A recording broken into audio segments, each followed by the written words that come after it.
been separated from their mothers recently. Some have been in the institution for a few weeks. Some have passed through several institutions where they received little or no mothering. The most seriously affected children were selected for filming. They are always to be found among those with the longest histories of institutional living, during which they had passed through many hands. Medical examination shows no physical lesion that would explain their condition. Most of them have reached a point where their capacity for affectionate relationships has been seriously impaired. They have withdrawn from contact with the outside world. Indeed, love and kind mothering cannot help them, since their painful experiences of repeated separation or lack of any stable relationship forces them to reject it. Psychotherapy is needed to help them overcome their isolation before they can regain sufficient trust in people to build relationships.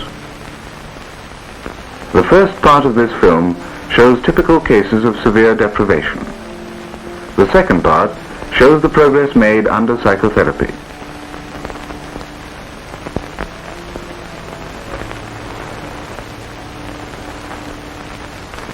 Lawrence sometimes remains like this for hours.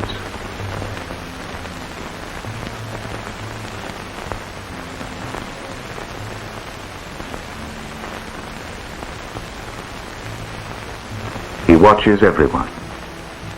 He seems to be waiting. For whom?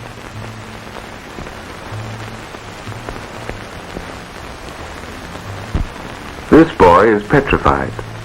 Only his eyes are alive. He hears a noise but hardly dare turn his head.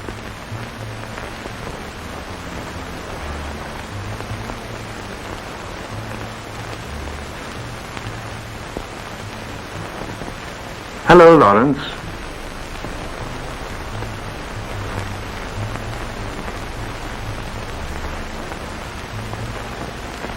Do you want to come with me?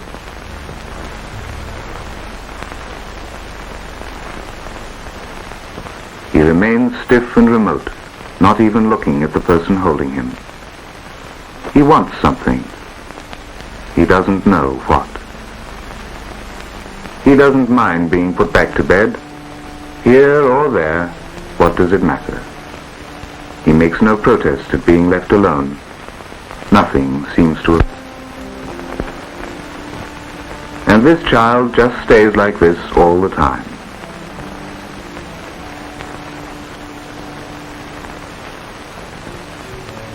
This little girl, though she looks happy, like Lawrence, doesn't look at the person nursing her. It seems impossible to make contact.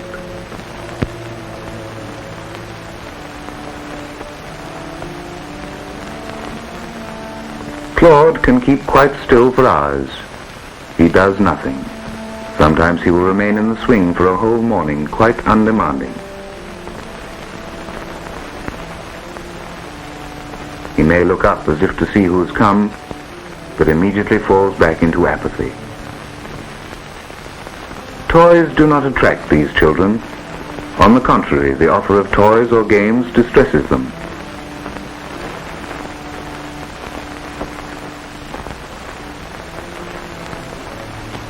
If approached, they shrink into themselves, like this boy.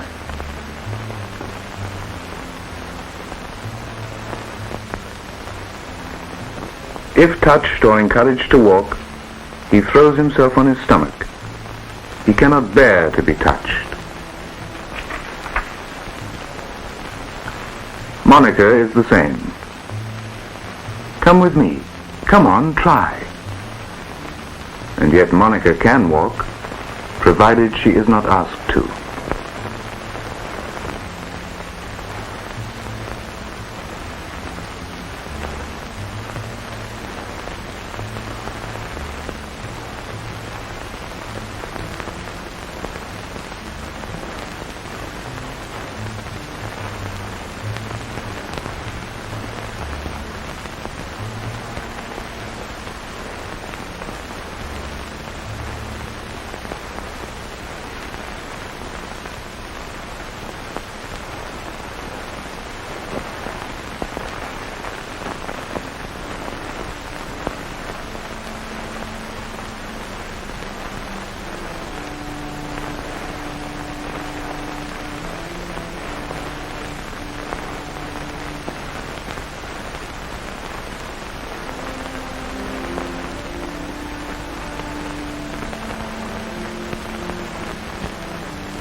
Some are still aware of the outside world.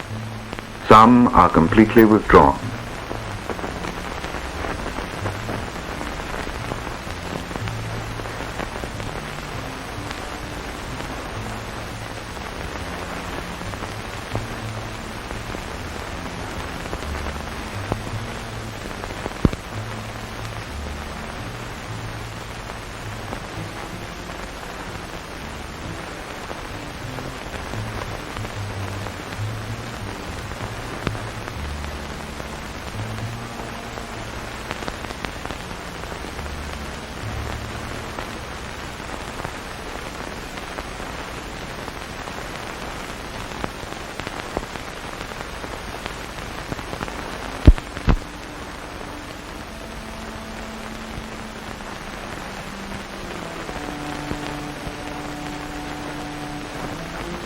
Monica is quite indifferent to the other children.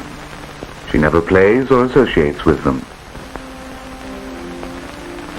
She just cannot be drawn out of herself.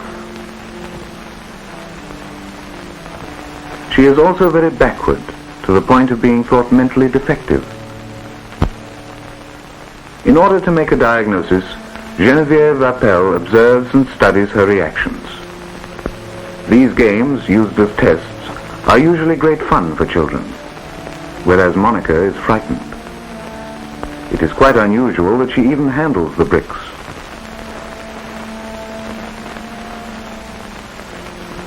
A little difficulty, and she is discouraged completely, after which she refuses all activity.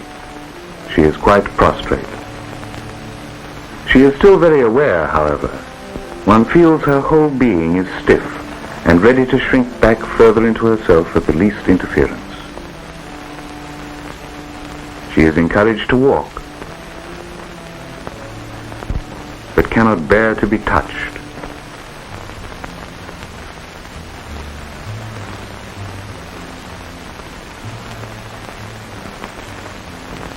No, the slightest approach, and she shrinks into herself again.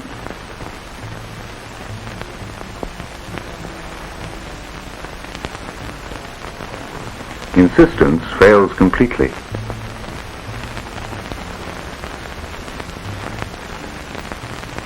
Repeatedly during the day, Monica has fits of anguish, sometimes for no apparent reason, sometimes because her isolation has been threatened. She will knock her head on the ground, strike and scratch herself, and pull her hair.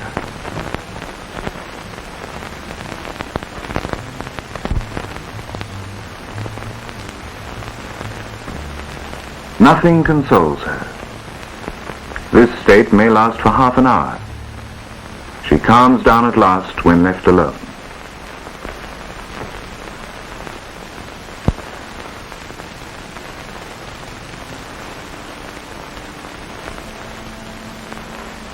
Monica has asked to be taken on her therapist's lap, but she cannot stand it for long.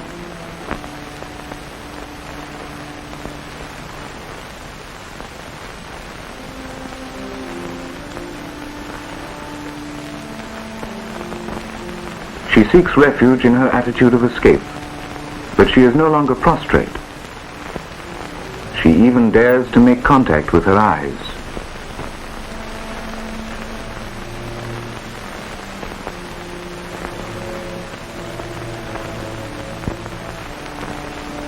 Her posture is no longer rigid.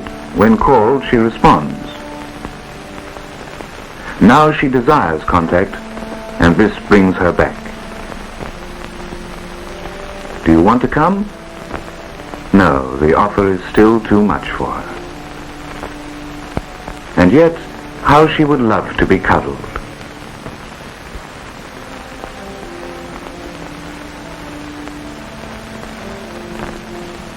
She dare not risk giving affection to people, though she longs to.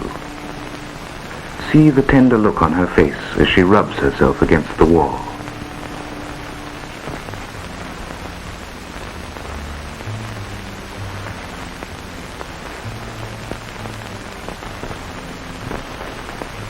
Just as she could not allow herself to be cuddled, she cannot give in to her desire for the cakes.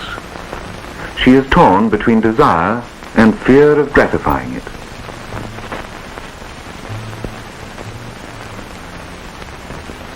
She cannot bring herself to take the cakes.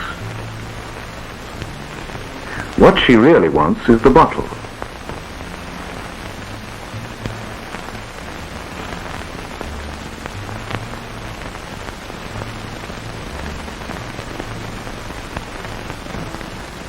When it is offered, she is afraid to accept it.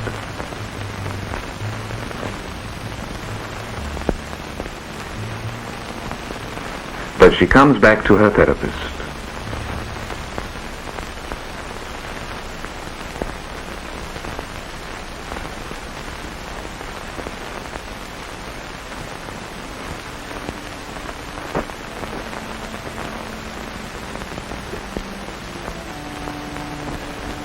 For the first time, she wholly gives in, yielding to the pleasure of being petted.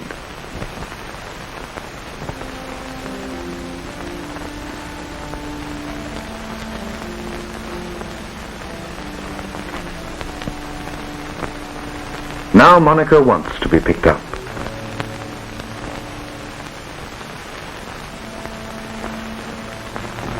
She makes herself comfortable and becomes interested in the games. Monica always holds a piece of paper, which seems to give her protection. She never lets it go far away. She is still reluctant to do things by herself. She wants the therapist to do them for her.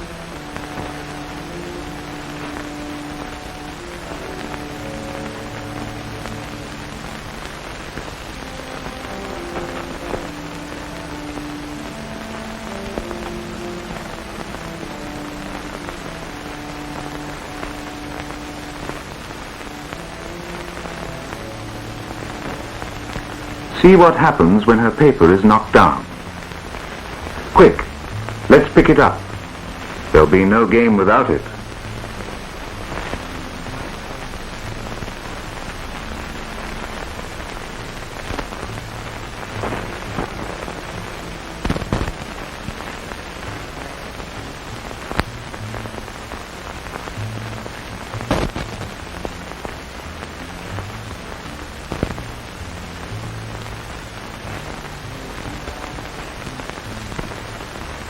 Now Monica looks a real little girl.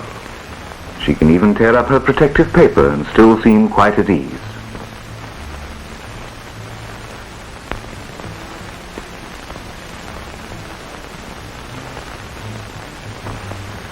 As she plays, she needs and likes to keep in touch with Geneviève Rappel.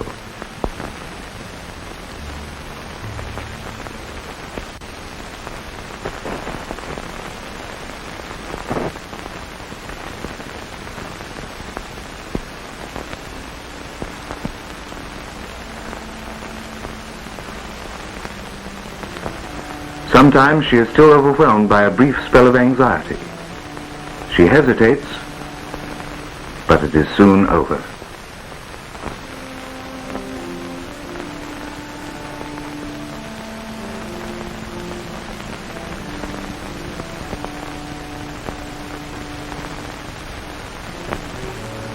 See her new attitude in the institution nursery.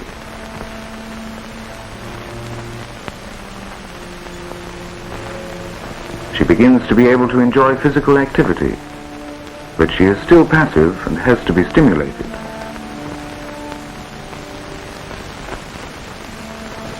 Her little friend Catherine helps her a lot. Catherine is also under treatment, but already more active. Monica plays with her for hours, finding great satisfaction in being led.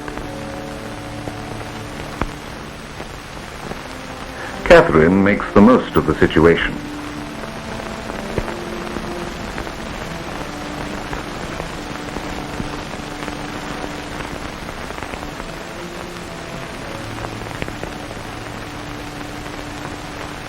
Monica still needs encouragement. She needs help even for things she likes. Come on, have a slide.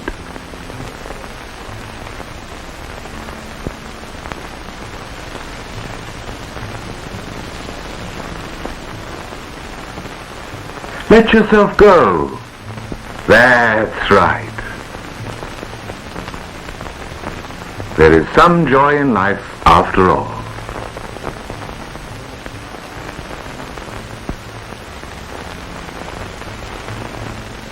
Now Monica chooses her own games and can play by herself. She has become aware of the camera.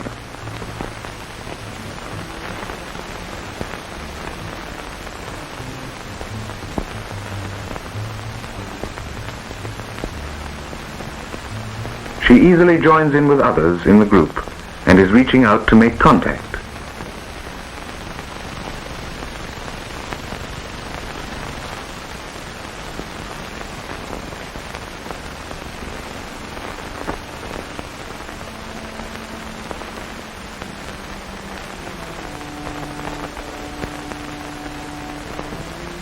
She is often the leader, giving Teddy Bear his dinner, for instance.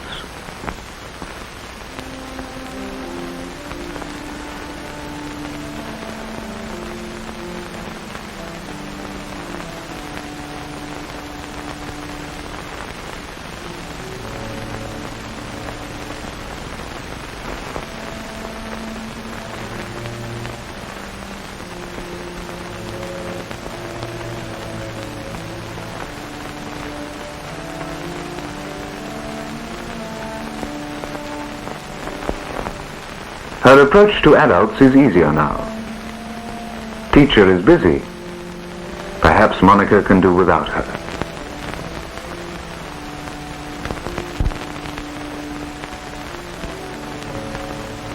Goodbye. I'm going shopping. See you later.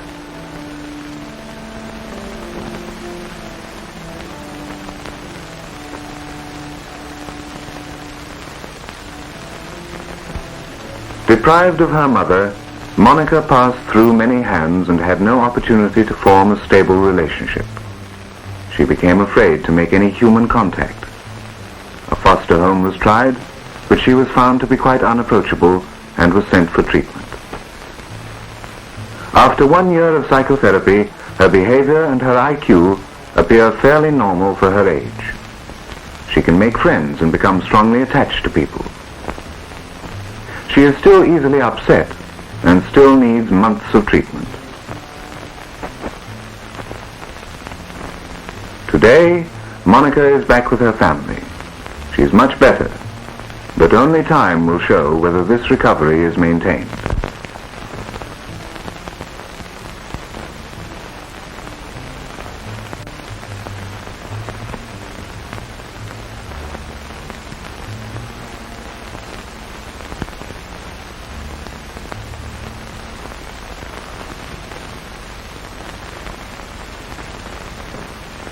You will remember Lawrence from earlier scenes, dull and apathetic, waiting for someone who never comes.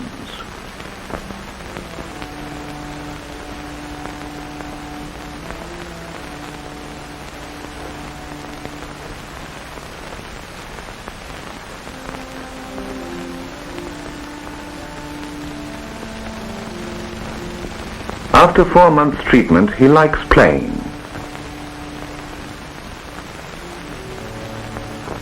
He looks towards his therapist, yet dare not approach her. Though his activities and interests are fairly normal for his age, he remains quiet and reserved.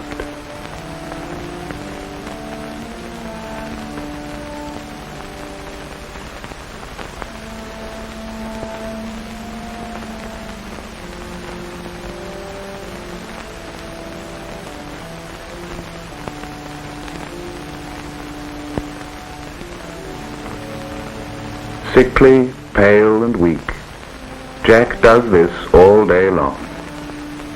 He is quite undemanding.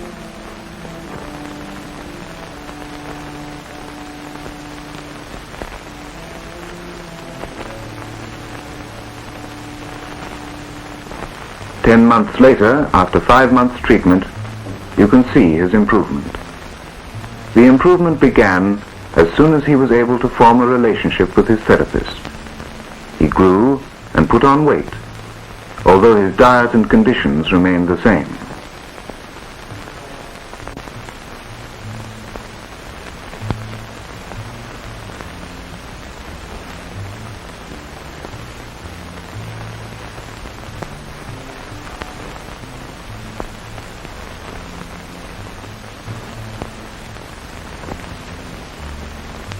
He is now active and sociable.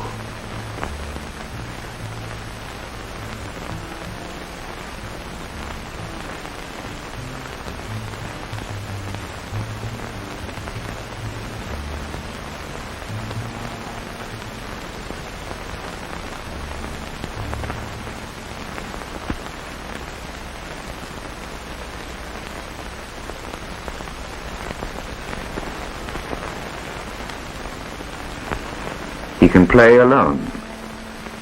He likes sharing his experience too.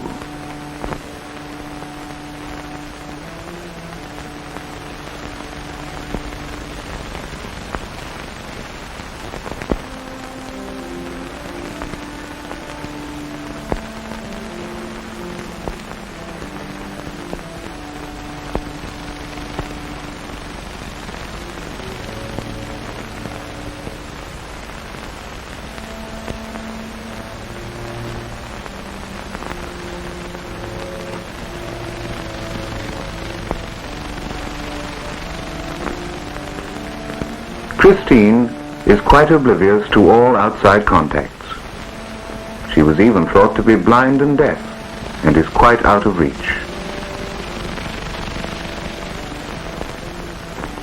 All her movements are abnormal, but there is no organic lesion to explain this.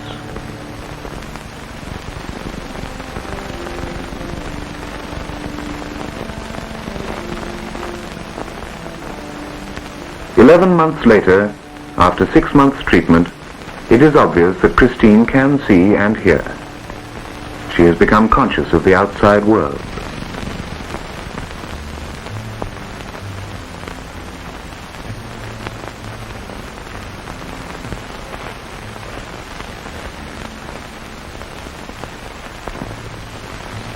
Her movements are still abnormal. She will need treatment for a year or two.